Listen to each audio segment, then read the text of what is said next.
বন্ধুরা সকাল সকাল উঠে গেছি আর পুজো টুজো দিয়ে কমপ্লিট হয়ে গেছে সব কিছু। তো আজকে নীলের রেজাল্ট, তো রেজাল্ট আনতে যাব।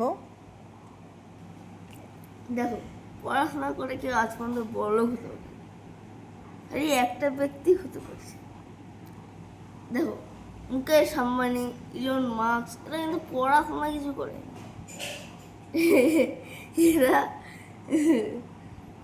মানে কত গ্রেড অব্দি, হায়েস্ট 10 হবে, তারপরে আর পড়াশোনা হয়নি, তারপরে ওদের মাথার মধ্যে বিজনেসের বুদ্ধি চলে আসে, বিজনেস করতে চলে গেছে। তো বিজনেস করতে তো আর পড়াশোনা লাগবে না, আর ওখানে ভালো কামাই হবে, ওখানেই তাহলে ঢুকে দেবো, পড়াশোনা করবো না। ও আচ্ছা আচ্ছা, আজকে রেজাল্ট, তাই আজকে এই কথা। না না, ও আচ্ছা, ঠিক আছে, রেজাল্টটা দেখি, তারপর বিজনেসেই ঢুকাই দেবো এখন থেকেই। ঠিক আছে, রেডি থাকবি। না।